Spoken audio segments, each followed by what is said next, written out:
Hi friends, எல்லோரும் எப்படி இருக்கீங்க? நான் லக்ஷ்மி பேசுகிறேன், 3 ஸ்டார் கிச்சன்லேருந்து. இன்றைக்கி நம்ம இட்லி அரிசி வச்சு முறுக்கும் ரிப்பன் பக்கோடாவும் எப்படி செய்யலான்றதை வாங்க வீடியோக்குள்ளே போய் பார்க்கலாம். வீடியோக்குள்ளே போகிறதுக்கு முன்னாடி இது வரைக்கும் என்னுடைய சேனலை சப்ஸ்கிரைப் பண்ணலன்னா சப்ஸ்கிரைப் பண்ணிக்கோங்க. இந்த முறுக்கு செய்கிறதுக்கு நான் 2 கப் இட்லி அரிசி எடுத்திருக்கேன். அதை பவுலில் போட்டுக்கிறேன்.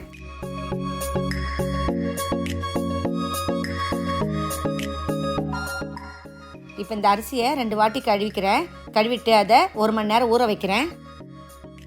இது நல்லா 1 மணி நேரத்துக்கு ஊறிருக்கு. இப்போ இதை மிக்ஸி ஜாரில் போட்டு அரைச்சிக்கிறேன். அரைக்க சொல்ல கொஞ்சம் கொஞ்சமாக தண்ணி சேர்த்து அரைச்சிக்குங்க. இது கொஞ்சம் குறக்குறன்னு இருக்குது. இதை நான் இன்னும் கொஞ்சம் நல்லா நைஸாக அரைச்சிக்கிறேன். இதை நான் நல்லா நைஸாக அரைச்சிட்டேன். பாருங்கள் எவ்வளோ திக்காக இருக்குது.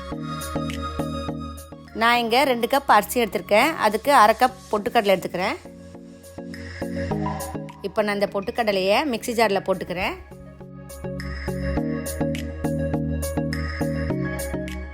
அது கூட நான் 2 ஸ்பூன் உப்பு சேர்த்துக்கிறேன்.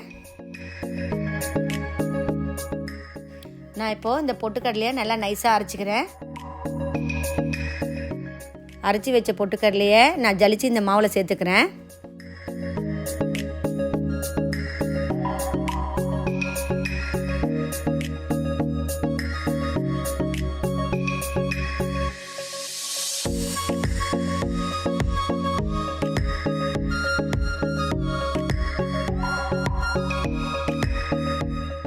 இப்போ நான் இதில் 2 ஸ்பூன் கருப்பெல்லு சேர்க்குறேன். இந்த கருப்பெல்லு சேர்க்கறதுனால முறுக்கு ரொம்ப டேஸ்ட்டாக இருக்கும்.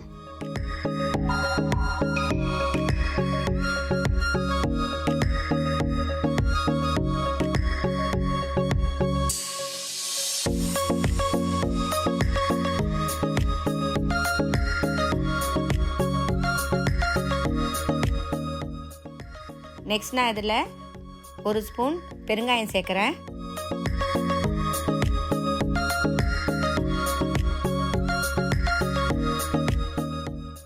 இப்போ நான் இதில் 4 ஸ்பூன் எண்ணெய் சேர்க்குறேன். இந்த எண்ணெய் நான் சூடு பண்ணலை.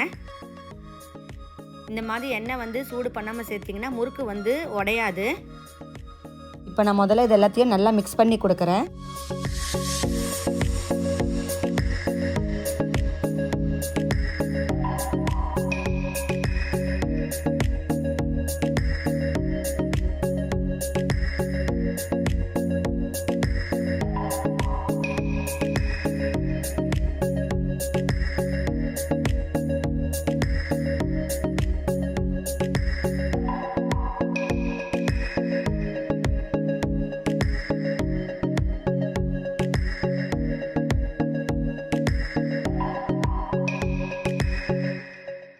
இப்போ நான் அதில் கொஞ்சம் கொஞ்சமாக தண்ணி சேர்த்து நல்லா கட்டியான பதத்துக்கு பிசைஞ்சிக்கிறேன்.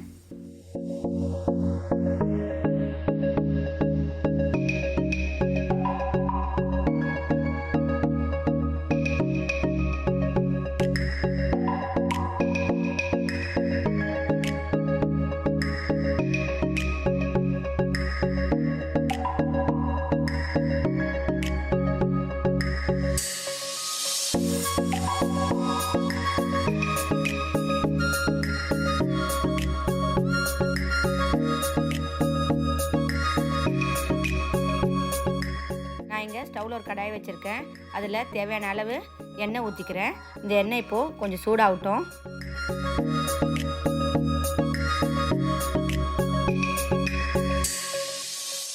நான் இங்கே ஒரு முறுக்கை சேர்த்துருக்கேன். அதில் சுற்றி நல்லா எண்ணெய் தடவிக்கிறேன். அப்போ தான் நமக்கு முறுக்கு பிழிய சொல்ல ஈஸியாக வரும்.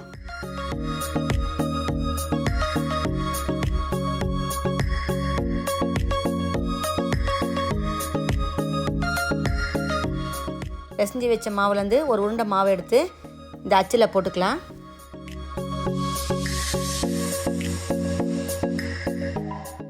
எண்ணெய் இங்கே சூடாக இருக்குது. இதில் நான் முறுக்கு பிழிஞ்சிக்கிறேன். முறுக்கு எவ்வளோ ஈஸியாக பிழிய வருது பாருங்கள். இது பிழிய சொல்ல கொஞ்சம் கேப் விட்டு பிழிங்க.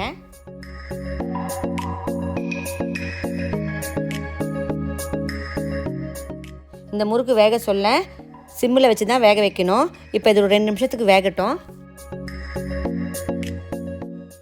இப்போ இந்த முறுக்கு நான் இன்னொரு பக்கமும் திருப்பிட்டேன். இது நமக்கு முறுக்கு வெந்துடுச்சுன்னா இந்த பபிள்ஸ் எல்லாம் அடங்கிடும். அப்போ நம்ம இதை எடுத்துடலாம்.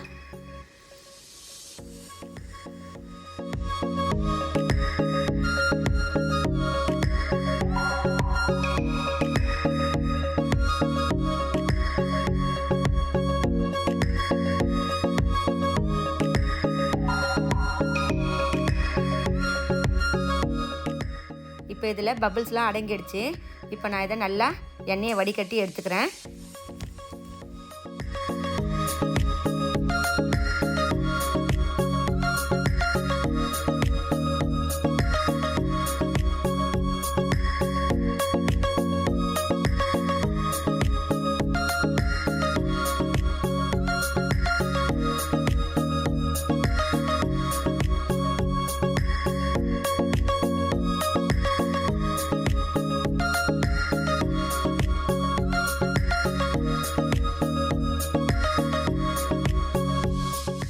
நான் இதே மாதிரி எல்லா முறுக்கையும் செஞ்சுக்கிறேன்.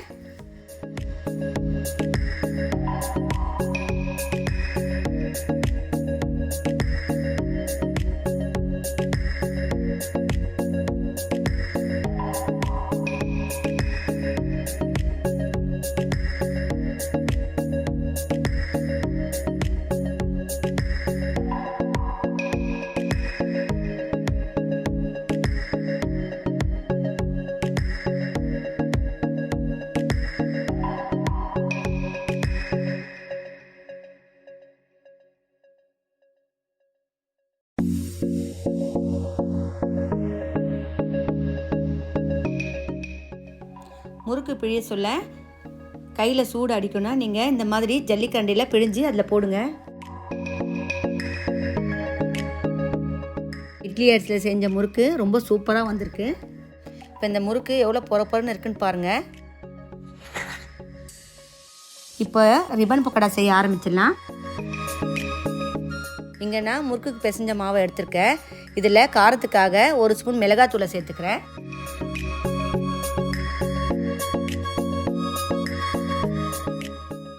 இப்போ இந்த மிளகாத்தூள் மாவில் எல்லா இடத்துலையும் நல்லா சேர்ற மாதிரி கொஞ்சம் தண்ணி தெளித்து பிசைஞ்சிக்கிறேன்.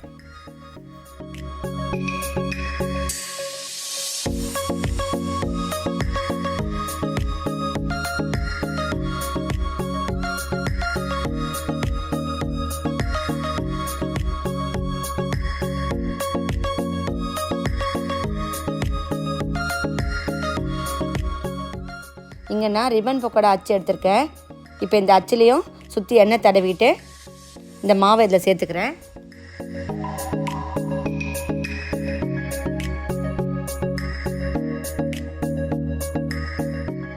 இப்போ முறுக்கு சுட்ட எண்ணெயிலே நான் ரிப்பன் பக்கோடாவை பிழிஞ்சிக்கிறேன்.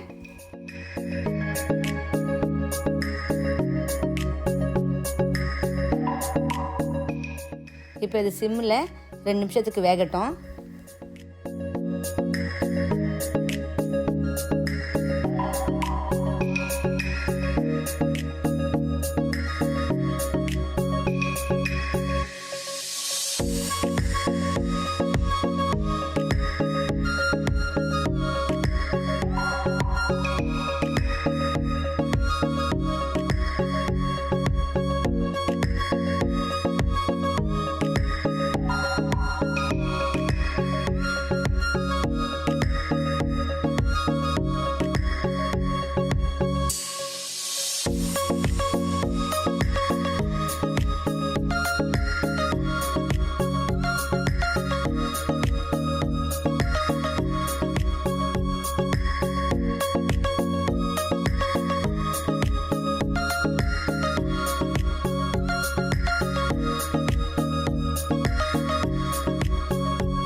இந்த ரிப்பன் பக்கோடா நல்லா 2 சைடும் வெந்திருக்கு. இதை நான் எண்ணெய் நல்லா வடிகட்டி எடுத்துடுறேன். இந்த மாதிரி எண்ணெய் நல்லா வடிகட்டி எடுத்தால் தான் 10 நாள் வச்சா கூட நமக்கு ஜிகிண்டு வாசனை வராமல் இருக்கும்.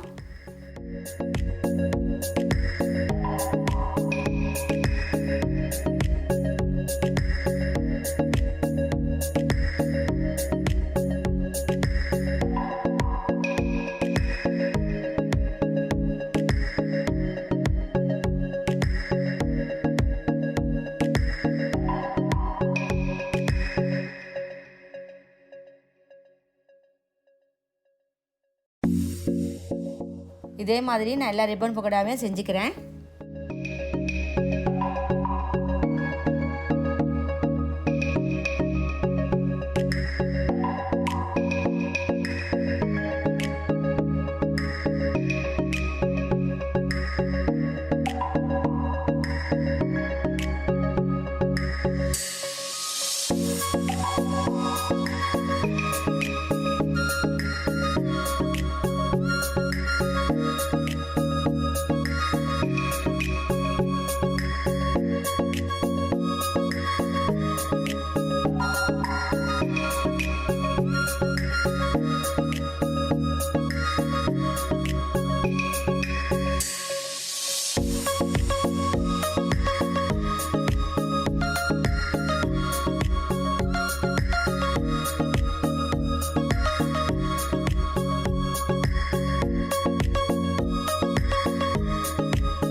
ரிப்பன் பக்கோடா கூட அவ்வளோ சூப்பராக பொறன்னு வந்திருக்கு.